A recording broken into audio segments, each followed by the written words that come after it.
Assalamualaikum warahmatullahi wabarakatuh. Saya Ismi akan memaparkan hasil penelitian saya yang berjudul Pengaruh model Just-in-Time Teaching berbantu virtual laboratorium terhadap hasil belajar pada konsep fluida dinamis. Bab 1. Pendahuluan.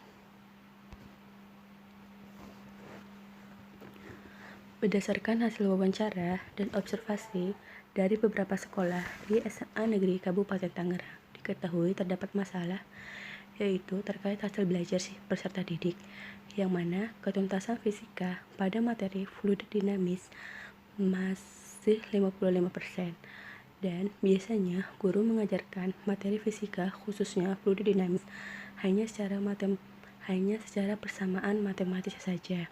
Fakta lain menunjukkan bahwa menurut beberapa guru, pada subbab materi fisika terdapat alokasi waktu yang sedikit dengan banyaknya tujuan pembelajaran yang ingin dicapai. Salah satunya adalah fluid dinamis. Selain itu, berdasarkan pemaparan jurnal yang ada menerangkan bahwa pada konsep fluid dinamis, peserta didik dapat menghitung dengan benar, namun tidak dapat memahami konsep secara benar. Penyebab masalah tersebut terjadi dikarenakan pada pembelajaran di sekolah masih bersifat teacher center. Yang kedua, peserta didik kurang termotivasi. Dan selanjutnya adalah peserta didik tidak dilibatkan dalam percobaan sederhana. Kekhawatiran terjadi jika hal tersebut tidak diatasi adalah tidak tercapainya kompetensi diharapkan, sulit memahami konsep fisika yang saling berkaitan, dan peserta didik tidak mampu menerapkan terhadap fenomena dalam kehidupan sehari-hari, yang mana fluid dinamis banyak penerapan dalam kehidupan sehari-hari. Solusi permasalahan yang ada, maka peneliti menggunakan model just-in-time teaching berbantu virtual laboratorium. Nah, peneliti mengharapkan dengan menggunakan model JTT yang terdapat 3 tahap. Yang pertama adalah warm up, yang mana peserta didik diminta untuk menjawab pertanyaan yang ada. Yang kedua adalah tahap penyesuaian konsep, yang mana peserta didik menggunakan virtual lab. Dan yang terakhir adalah penerapan konsep. Dari ketiga penerapan tersebut diharapkan dapat meningkatkan hasil belajar peserta didik. Identifikasi masalah. Yang pertama, peserta didik kurang aktif dalam mengemukakan pertanyaan berkaitan dengan masalah yang diberikan oleh guru. Yang kedua, peserta didik kurang siap jika menerima dan memahami materi yang banyak dalam waktu yang sedikit. Kemudian, dibutuhkannya suatu media yang dapat menstimulus proses pembelajaran agar peserta didik lebih baik lagi. Yang keempat, hasil belajar pada konsep fluid dinamis yang mencapai KKM masih rendah, yaitu 55%. Peneliti sendiri membatasi permasalahan, yaitu yang pertama, pembelajaran dengan model just-in-time teaching. Yang kedua, hasil belajar hanya pada ranah kognitif, yang mana ranah kognitif berdasarkan taksonomi Bloom revisi hanya menggunakan 4 indikator. C1 mengingat, C2 memahami, C3 menerapkan, dan C4 menganalisis. Kemudian materi yang dikaji yaitu fluid dinamis. Media pembelajaran yang digunakan yaitu virtual laboratorium, yang mana virtual laboratorium tersebut hanya sebagai alat bantu pembelajaran. Rumusan masalah penelitian ini adalah apakah terdapat pengaruh model JTT berbantu virtual laboratorium terhadap hasil belajar peserta didik. Tujuan penelitian ini untuk mengetahui pengaruh model JTT terhadap hasil belajar peserta didik pada konsep fluida dinamis. Manfaat penelitian ini bagi guru dapat pertimbangkan model ini dijadikan sebagai alternatif dalam proses pembelajaran. Bagi peserta didik dapat membangun konsep fluid dinamis berbantu virtual laboratorium sehingga dapat meningkatkan hasil belajarnya. Bagi peneliti lain, diharapkan dapat dijadikan salah satu referensinya. Bab 3. Metodologi penelitian. Peneliti meneliti di SMA Negeri 20 Kabupaten Tangerang. pada bulan 22 Oktober sampai 12 November. Metodenya adalah kuasi eksperimen. Desain penelitiannya adalah non-equivalent control group design, yang mana kelompok kelas eksperimen diberi perlakuan model CITT berbantu virtual laboratorium. Kelompok kelas kontrol diberi perlakuan model pembelajaran konvensional.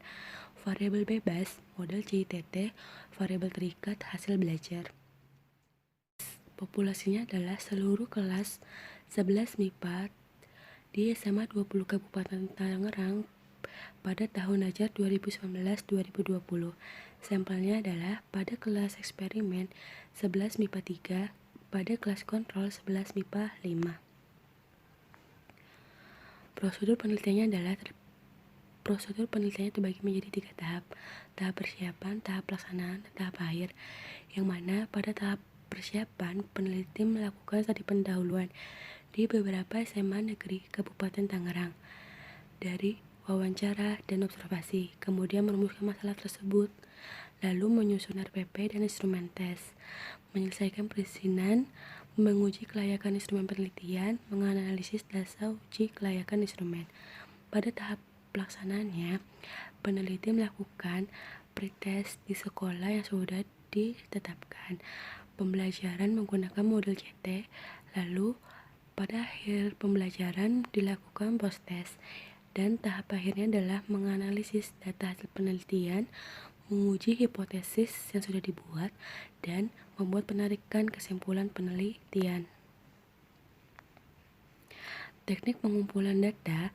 Sebelum pembelajaran, peneliti melakukan wawancara dan observasi, yang mana instrumennya berupa pedoman wawancara dan pedoman observasi. Lalu, pada tahap pembelajaran berlangsung, teknik pengumpulannya adalah berupa data tes dan instrumen, yang mana instrumennya adalah butir soal pilihan ganda. Instrumen penelitian hanya tes hasil belajar pada ranah kognitif, yang mana divalidasi oleh peserta didik kelas 12 di SMA 20 Kabupaten Tangerang.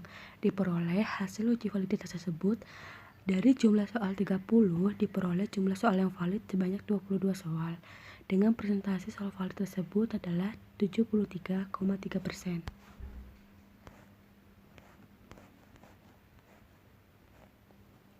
Hasil uji reliabilitas dikatakan soal tersebut sangat tinggi, dan hasil uji taraf kesukaran diperoleh 0 soal yang sukar, 24 soal yang sedang, 6 soal mudah. Lalu hasil uji daya pembedanya 5 soal dikatakan drop, 2 soal dikatakan buruk, 3 soal dikatakan cukup, 18 soal dikatakan baik, dan 2 soal dikatakan sangat baik. Teknik analisis data tes. Berdasarkan uji prasyarat, yaitu uji normalitas dengan hasil pretest kelas kontrol dan kelas eksperimen diperoleh tidak normal, dan post-test kelas kontrol dan kelas eksperimen tidak normal, serta uji homogenitas pada kedua kelas, yaitu kelas kontrol dan kelas eksperimen keduanya homogen.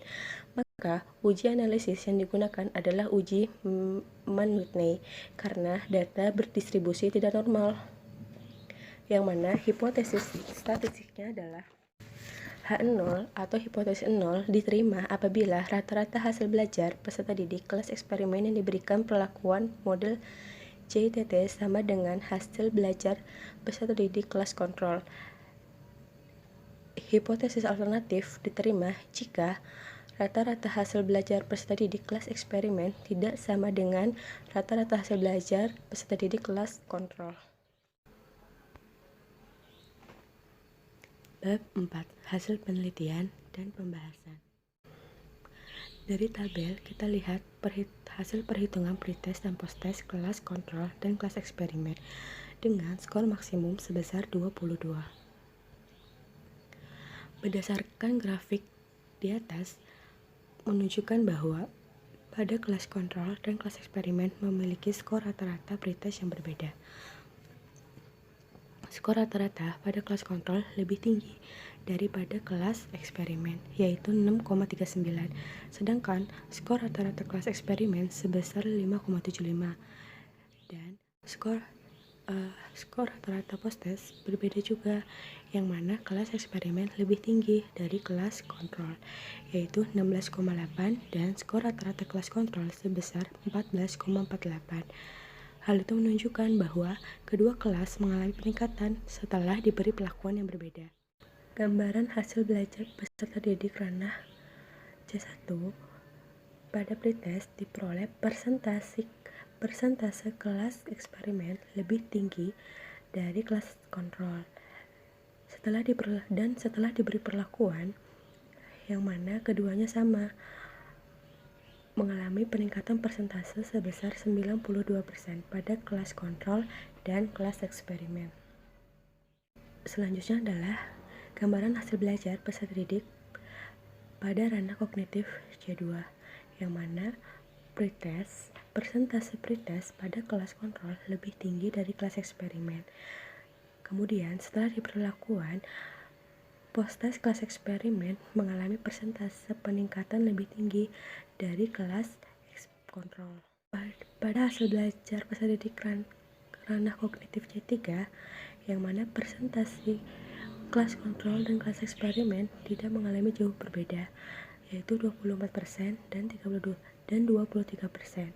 Dan setelah diberi perlakuan atau post-test, persentase nilai kelas eksperimen jauh lebih tinggi dari kelas kontrol. Dan yang terakhir adalah hasil belajar peserta didik pada ranah kognitif C4, yang mana pretest pada kelas kontrol jauh lebih tinggi dari kelas eksperimen.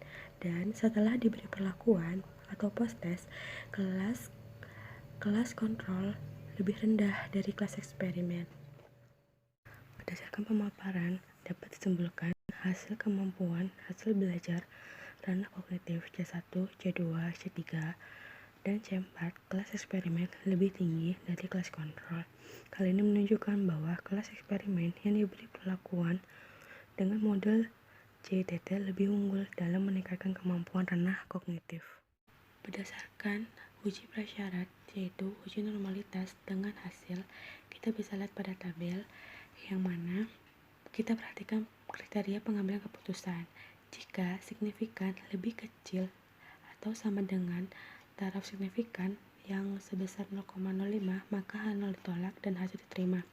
Kita lihat bahwa dari keempat data